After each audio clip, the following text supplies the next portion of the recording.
দেখুন শান্তি দেবী, আপনি তো জানেন জমিদারিরা কত ভালো মানুষ। ওই ঘরে আপনার মেয়ের বিয়ে হলে আশা করি ভালোই হবে।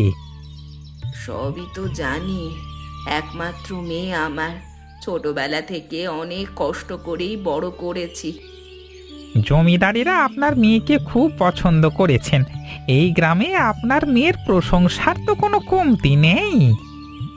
তা অবশ্য ঠিক বলেছেন, নিজের মেয়ে বলে বলছি না, মেয়ে একদম রূপে গুণে সব দিক থেকেই ঠিক আছে। গ্রামের যার কাছেই জিজ্ঞেস করি, সেই বলে আপনার মেয়ের ব্যবহার কত ভালো। এই কারণেই তো প্রস্তাবটা নিয়ে এগিয়েছি আমি। এই প্রস্তাবে আমার কোনো অমত নেই। এবার আপনারা জমিদার বাবুর সাথে কথা বলে দিন তারিখ ঠিক করুন। বেশ, আমি তাহলে জমিদার বাবুর সাথে কথা বলে আপনাদেরকে জানিয়ে দেব। আজকে তাহলে উঠি, তবে মেয়ের মতামত আছে তো? হ্যাঁ ঘটক মশাই, আমার মেয়ের পূর্ণ মতামত রয়েছে। বেশ, তাহলেই হয়ে গেল। আজকে তাহলে আসি। বলছি মা, জমিদার বাবুরা আমাকে এমনিতেই পছন্দ করলো, আমাকে দেখতে আসবে না? ওরে বাবা রে, মেয়ে তো দেখছি আর তর সইছে না। আরে তোকে আলাদা করে আর কি দেখবে, তারা তো এই গ্রামেরই জমিদার, তোকে ভালোভাবেই চেনে। তুমি দেখো মা, জমিদার বাড়িতে আমার বিয়ে হলে তোমাকে আর এই কাজ করতে হবে না। ধুর বোকা, সেসব বললে হয় নাকি? আমি তো শ্বশুর বাড়ির টাকায় বসে বসে খাবো। শ্বশুর বাড়ির টাকায় কেন? ওই বাড়িতে বিয়ে হলে আমারও তো একটা অধিকার থাকবে, সেই অধিকারের জোরেই আমি তোমাকে রাখবো। তুই ওই বাড়িতে বিয়ে করে সুখী হ, আমি সেটাই চাই। আমাকে নিয়ে আর তোকে ভাবতে হবে না, আমি বাকিটা জীবন এই কাজ করেই কাটিয়ে দিতে পারবো। তা বললে তো হবে না, আমি তোমার কোনো কথাই শুনবো না, তুমি দেখে নিও। পাগল মেয়ে আমার, এখন মনে হচ্ছে সেই ছোটবেলা থেকে একা হাতে তোকে বড় করার পর আসলেই আমার কোনো উপকার হলো। এটা তুমি কি বললে মা? এতদিন আমি তোমার কোনো উপকারে আসিনি, এটা কিন্তু ঠিক হলো না। আরে রেগে যাচ্ছিস কেন? আমি তো মজা করলাম বোকা মেয়ে। নে, এখন আর তোকে কাজ করতে হবে না, তুই বরং বাড়িতে যা, আমি একটু পরেই আসছি। কিরে, কেমন লাগছে এখন? লজ্জা লাগছে নাকি আনন্দ লাগছে? খুব তো জমিদার বাড়ির বউ হয়ে যাচ্ছিস। ধুর, কি যে বলো না, আনন্দ লাগবে কেন? বিয়ে করে শ্বশুর বাড়িতে চলে গেলে বুঝি মেয়েদের আনন্দ লাগে? আনন্দ লাগবে নাই বা কেন? তুই কি বিয়ে করে অন্যত্র চলে যাচ্ছিস? তুই তো এই গ্রামেই আছিস। তবু মাকে ছেড়ে যেতে, তোমাদেরকে ছেড়ে যেতে আমার কষ্ট হবে না বুঝি? আমার আর কি, আমি তো জমিদার বাড়িতেও যাওয়া আসা করি। জমিদার বাড়ির পাশেই তো আমার ঘর, তোর যখন মন চাইবে আমার কাছে চলে আসবি। কি জানি জমিদার বাড়ির জীবনযাপন কেমন হয়, আমার তো বড্ড ভয় করছে। এত ভয় পেয়ে লাভ নেই, জমিদার বাড়ির সবাই খুব ভালো, দেখবি তোকে অনেক ভালো রাখবে। যেমন তোর শাশুড়ি ভালো, তেমন তোর শ্বশুর মশাইও ভালো। আচ্ছা বুড়িমা, তোমাকে একটা কথা জিজ্ঞাসা করি, জমিদার বাবুর ছেলেকে তো কখনো গ্রামে দেখিনি, জমিদার বাবুর ছেলে কি শহরে থাকে? হ্যাঁ রে, শহরেই থাকে। এখন শুনলাম বাড়িতে এসে জমিদারির দায়িত্ব নিজেই গ্রহণ করবে, সেই জন্যই তো বিয়ে করাচ্ছে। আশীর্বাদ করো বুড়িমা, সব যেন ভালো হয়, জমিদার বাড়িতে গিয়ে যেন সুখে শান্তিতে সংসার করতে পারি। জমিদার বাড়িতে গিয়ে সুখে শান্তিতে সংসার করতে যে পারবি সে আমি জানি, কিন্তু আমাদেরকে আবার ভুলে যাস না জানো। তোমাদেরকে ভুলে গেলে হয়? তোমরা তো আমার প্রাণ ভোমরা গো। বাহ, আমার বৌমা তো খুব সুন্দরী। তোমরা যেমন বর্ণনা করেছিলে তার থেকেও দ্বিগুণ সুন্দরী আমার বৌমা। তা হবে না, জমিদার বাড়ির বউ বলে কথা। জমিদার বাড়ির বউকে যে সুন্দরী হতেই হবে। এখন মনে হচ্ছে এই বউকে পেয়ে আমরা আসলেই ধন্য। তোমার কেমন লাগছে মা এই বাড়িতে এসে? আমার তো ভয় করছে, আসলে প্রথমবার জমিদার বাড়িতে এসেছি কিনা।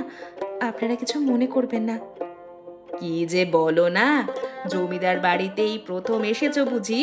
ভয় নেই, ভয় নেই। এখন থেকে প্রতিদিন এই জমিদার বাড়িতেই থাকতে হবে, অভ্যাস করে নাও। দেখলি পোড়ামুখী, আমি বলেছিলাম না তোর শাশুড়ি অনেক ভালো, এবার নিজের চোখেই দেখে নে। হয়েছে হয়েছে, অনেক কথাবার্তা হয়েছে। আমার বৌমার নিশ্চয়ই দাঁড়িয়ে থাকতে থাকতে খুব কষ্ট হচ্ছে। রমেশ, তুই বৌমাকে নিয়ে ঘরের ভেতরে চলে আয়। সাবধানে ঘরে প্রবেশ কর, আর মনে রাখবি এই ঘর তোর শেষ ঘর। এই ঘরে তোর কারণেই কিন্তু লক্ষ্মী আসবে।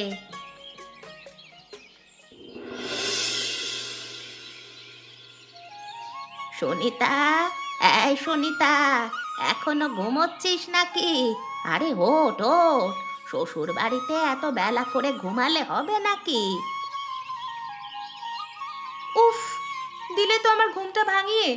বলি, কোথা থেকে এসেছো এই সকালবেলা? কাণ্ডজ্ঞান নেই নাকি? আরে কাণ্ডজ্ঞানের কথা বলছিস? শ্বশুর বাড়িতে এত বেলা করে ঘুম থেকে উঠলে শ্বশুর শাশুড়ি কি বলবে?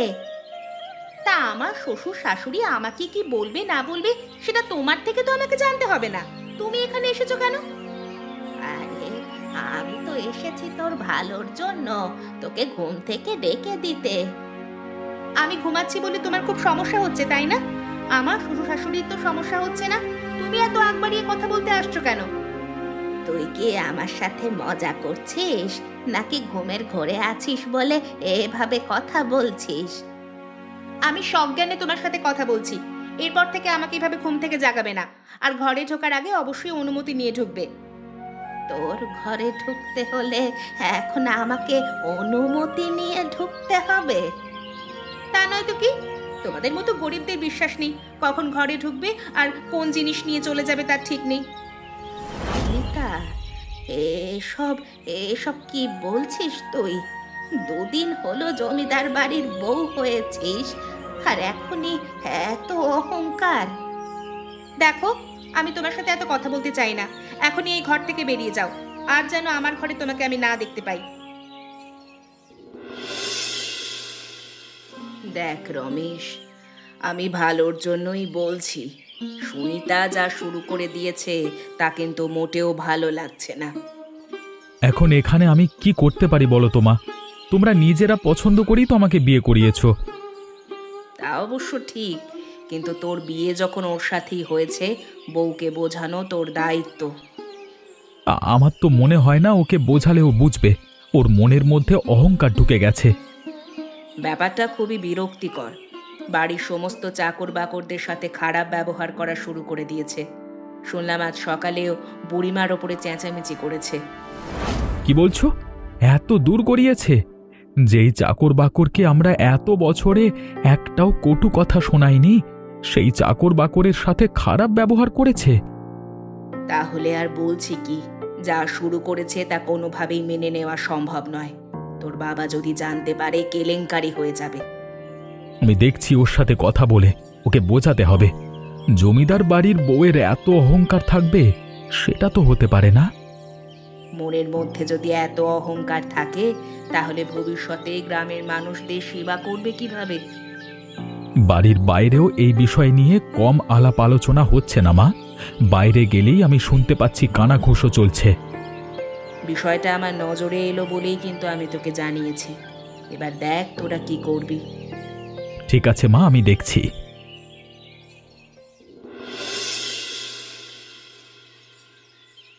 বলি, তোমরা এতক্ষণ ধরে পুকুর ঘাটে বসে কি করছো শুনি? কতক্ষণ লাগে কাজ করতে তোমাদের? ওই তো দেখ, সুনিতা চলে এসেছে। এই সুনিতা, এদিকে আয়, তোর সাথে দুটো গল্প করি। জমিদার বাড়ির গল্প তো আর যার তার সাথে করতে পারি না। কি বললে তোমরা? আমাকে আমার নাম ধরে ডাকলে? ভুলে যেও না, আমি জমিদার বাড়ির বউ। আমাকে ছোট গিন্নি বলে ডাকবে। বাবা গো বাবা, এখন আবার তোকে ছোট গিন্নি বলে ডাকতে হবে? তোমাদের কি মনে হচ্ছে আমি তোমাদের সঙ্গে মজা করে কথা বলছি? আর সেই কখন থেকে পুকুরে আসার জন্য অপেক্ষা করে আছি, তোমাদের পুকুরের কাজ শেষই হচ্ছে না। তুই তো দেখছি পুরোই বদলে গেছিস রে। জমিদার বাড়ির বউ হয়ে এখন অহংকারে মাটিতে পা পড়ছে না, তাই না? জমিদার বাড়ির বউ হতেও না ভাগ্য লাগে। তোমাদের মতো গরিবেরা এসবের কি বুঝবে? আজ থেকে এই পুকুরে আর কাজ করতে আসবে না তোমরা। এটা আবার কেমন কথা? জমিদার মশাই এই পুকুরটা সবার জন্য তৈরি করেছেন, এখানে কাজ করার অধিকার সবার আছে। হ্যাঁ, আমি তো তোমাদের সঙ্গে এখানে ঝগড়া করতে আসিনি, আদেশ দিতে এসেছি। এরপর এই পুকুরে যেন আর কাউকে কাজ করতে না দেখি। তুই তো আগে এমন ছিলিস না রে, জমিদার বাড়ির বউ হয়ে যাওয়ার পর এমন হয়ে গেলি কেন? আবারও আমাকে তুই তোকারি করছো? বলেছি না এখন থেকে ছোট গিন্নি বলে ডাকবে। গ্রামের সবাইকে এই কথাটা বলে দিও।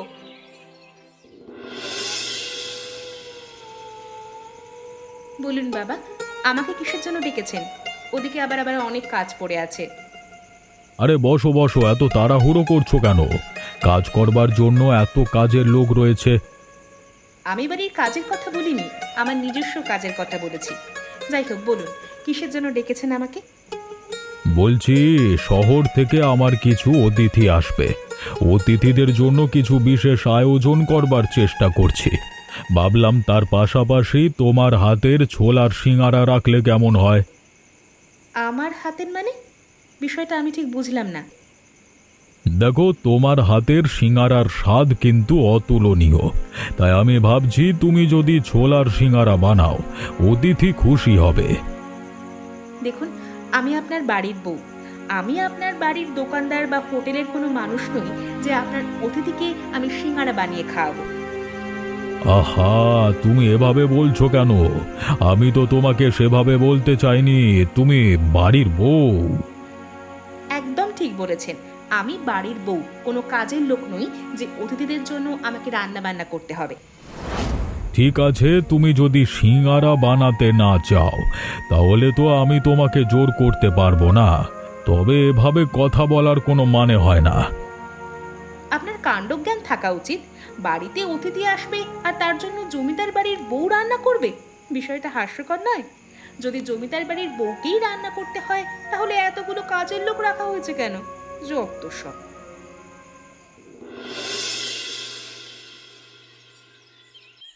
জমিদার বাবু, জমিদার বাবু, আপনারা কোথায় গেলেন? দয়া করে বেরিয়ে আসুন, একটা খবর দেওয়া ছিল। কি রে, কি হয়েছে? এভাবে হাঁপাচ্ছিস কেন? কি খবর দিবি? হ্যাঁ, আপনার বৌমা কোথায়? মানে সুনিতা দিদি কোথায়? সুনিতা দিদিকে একটু ডেকে দেবেন, তার জন্যই খবর এসেছে। সুনিতা দিদির মা খুব অসুস্থ। কি বলছিস? দাঁড়া, আমি এখনই ডেকে দিচ্ছি। বৌমা, ও বৌমা, একটু বেরিয়ে এসো তো। আরে কি হলো? আবার ডাকাডাকি করছেন কেন? আমাকে কি একটু শান্তি আপনারা দেবেন না নাকি? আরে শোনো, কি খবর নিয়ে এসেছে সুরেশ। তোমার মা নাকি খুব অসুস্থ। হ্যাঁ গো দিদি, তোমার মা খুব অসুস্থ। তোমাকে একটাবার দেখতে চাইছে সে। কবে থেকে অসুস্থ, অথচ তোমাকে খবর দেয়নি। এতদিন যখন খবর দেয়নি তো এখন দিতে এসেছে কেন? এখনো খবর না দিলেই হতো। কাকিমা তো ভেবেছিলেন তুমি চিন্তা করবে, তাই বলেননি। কিন্তু এখন একটাবার দেখতে চাইছেন। তোমার মায়ের অবস্থা খুব খারাপ। এখন বয়স হয়েছে, এখন একটু অসুস্থ হবেই। এখানে আমার কি দরকার আছে? আমি গিয়েই বা কি করব? আমি কি ডাক্তার নাকি? বৌমা, এসব তোমার কি ব্যবহার? তোমার মা অসুস্থ, তোমার এখন যাওয়া উচিত সেখানে। আমার মা অসুস্থ, আমি যাব কি না যাব সেটা তো আমার ব্যাপার। আপনাকে এর মাঝে কথা বলতে হবে না। তাহলে কি তুমি যাবে না? ওদিকে কাকিমার অবস্থা যে একেবারে। যা হওয়ার হোক, বুড়ো হয়ে গেছে, সময় এখন এমনিতেই শেষ হয়ে গেছে। আমি গিয়েও কোনো লাভ হবে না। তোরা নিজেরা সামলে নে, যা।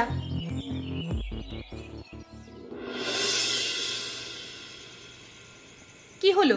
এত রাত পর্যন্ত তুমি বাড়ির বাইরে ছিলে কেন? জানো না তোমাকে তাড়াতাড়ি আসতে হবে? কি হলো? কানে কথা ঢুকছে না নাকি? আমার সাথে কথা বলতে ইচ্ছে করছে না তোমার? তোমার সাথে আমার কথা বলতে ইচ্ছে করছে না। তোমার মতো মেয়ের সাথে কথা বলবার থেকে বোবা হয়ে যাওয়া অনেক ভালো। কি বললে তুমি? তুমি এমন একটা কথা আমাকে বলতে পারলে?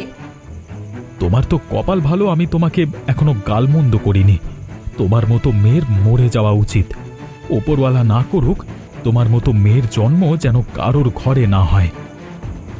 এসব কি বলছো তুমি? তোমার মাথাটা পাগল হয়ে গেছে নাকি? আমি আবার কি করলাম? তোমার কাছে আজকে খবর এসেছিল না তোমার মায়ের অসুস্থতার? তোমার মা মারা গেছেন, তার দাহ কাজ সম্পন্ন করেই আমি এলাম। আমি তো জানতাম মা মারা যাবে। তুমি বলো আমি শুধু শুধু কি করতাম? ছি ছি ছি ছি ছি, আমি কোনো দিন কাউকে দেখিনি যে মায়ের মৃত্যুর খবর পেয়েও এমন ধরনের কথা বলে। এবার কিন্তু তুমি একটু বেশি বেশি বলছো। আমি বেশি বেশি এতক্ষণ বলিনি, এবার বলবো। বেরিয়ে যাও আমাদের বাড়ি থেকে। তোমার মতো মেয়ের এ বাড়িতে কোনো জায়গা নেই। তুমি এমন করছো কেন? আমার একটু কথা শোনো। আমি তোমার কথা শুনতে চাই না। তুমি এই মুহূর্তে বাড়ি থেকে বেরিয়ে যাবে, না হলে আমি লোকজন ডাকতে বাধ্য হব।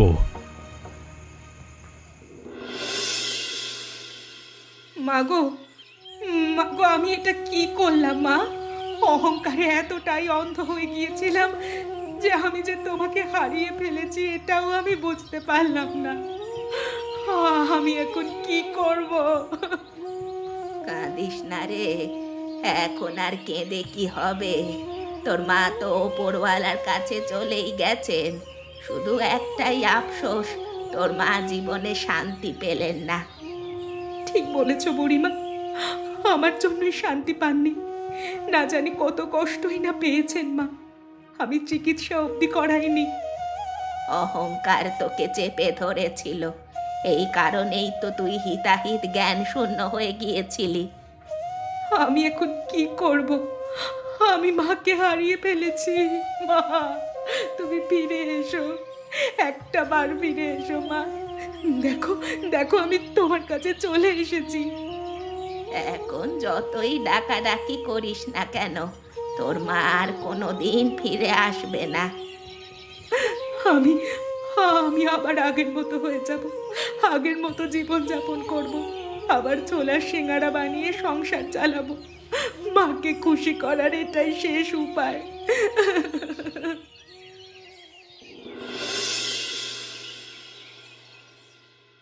আরে বাবা, মানে জমিদার বাবু, আপনি আমার দোকানে আসুন আসুন, বসুন। বাড়ি ছেড়ে চলে এসেছো বলে কি বাবা সম্বোধনের অধিকারও আমি হারিয়ে ফেলেছি? আমাকে জমিদার বাবু বলে ডাকছো কেন? বাবা বলে ডাকার কোনো অধিকার আমার নেই। আপনাদের সবার সাথে যে পরিমাণ খারাপ ব্যবহার আমি করেছি, তাতে বাবা ডাকি কিভাবে? শোনো, সন্তানেরা কত ভুল করে, বাবা মায়েরা সব সময় সন্তানের ভুল ক্ষমা করে দেয়। এই যে তুমি নিজের ভুল বুঝতে পেরেছো, আমরা তোমাকে অনেক আগেই ক্ষমা করে দিয়েছি। কিন্তু আমি যে নিজেকে ক্ষমা করতে পারছি না জমিদার বাবু। আমি এতটাই নিকৃষ্ট মানুষ হয়ে গিয়েছিলাম যে মানুষকে মানুষ বলেই মনে করতাম না। সেসব পুরনো কথা বাদ দাও। এখন যখন নতুন করে আবার সবকিছু শুরু করেছো, তুমি বরং আমাদের বাড়িতেই ফিরে চলো। ক্ষমা করবেন, আমি আপনাদের বাড়িতে ফিরে যেতে পারবো না। আপনার ছেলে নিজে আমাকে বাড়ি থেকে বের করে দিয়েছে। ওর অনুমতি ছাড়া ওই বাড়িতে প্রবেশ আমি করতে পারি না। বেশ, তাহলে যেভাবে তুমি আমার বাড়িতে প্রবেশ করতে পারবে আমি সেই ব্যবস্থাই করছি। তুমি তৈরি থেকো।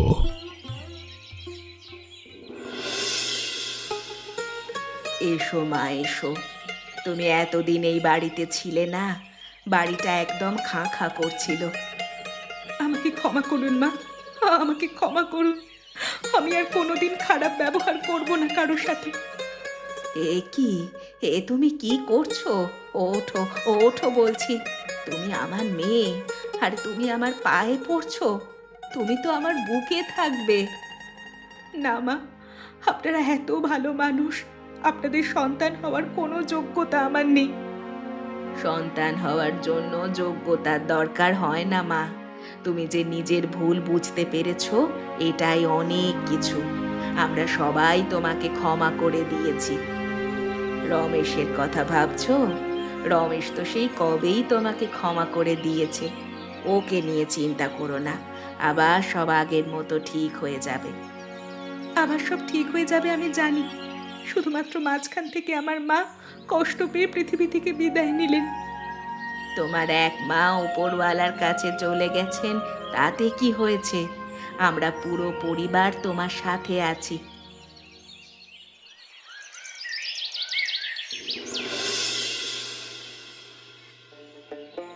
বাবা বাবা বাহ, এত ভালো ছোলার সিঙ্গারা আমরা আগে কখনো খাইনি জমিদার মশাই।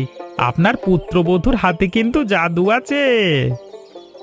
আমি তো আপনাকে আগেই বলেছিলাম, আমার মেয়ের হাতের সিঙারা খেলে আপনারা কোনো দিন তার স্বাদ ভুলতে পারবেন না। আমরা কিন্তু এরপর থেকে মাঝে মধ্যেই আসবো এই ছোলার সিঙ্গারা খাওয়ার জন্য। আপনার পুত্রবধূ খাওয়াবে তো? খাওয়াবো না মানে? এই কাজটাই তো আমি সব থেকে ভালো পারি। আপনাদের সেবা করতে পারলে আমারও ভালো লাগবে। যখন খুশি চলে আসবেন। তাহলে আর কি, অনুমতি আমরা সবাই পেয়েই গেলাম। হ্যাঁ, এবার থেকে আসা যাওয়া হতেই থাকবে। আজকে তোমাকে এত খুশি মনে হচ্ছে কেন? হ্যাঁ, খুশি মনে হবে না কেন? বাড়িতে অতিথি এসেছে, আমি সবার সেবা করছি, খুশি হব না? কিন্তু তুমি এখানে কি করছো? আমি আমার সুন্দরী লক্ষ্মী বউটাকে দেখছি যে খুশি মনে সবার সেবা করছে। এমন বই তো আমি চেয়েছিলাম। এখন এখানে এত নাটক করতে হবে না, যাও তো। সুন্দরী বউদের সামনে জমিদার কেন, বনের বাঘ সিংহরাও নাটক করে। এমন মজার মজার গল্প দেখতে আমাদের চ্যানেলকে সাবস্ক্রাইব করতে ভুলবেন না। আচ্ছা বলো তো বন্ধুরা, এই গল্পে জমিদার প্রতাপ সিং সুনিতাকে কি খাবার বানাতে বলেছিল?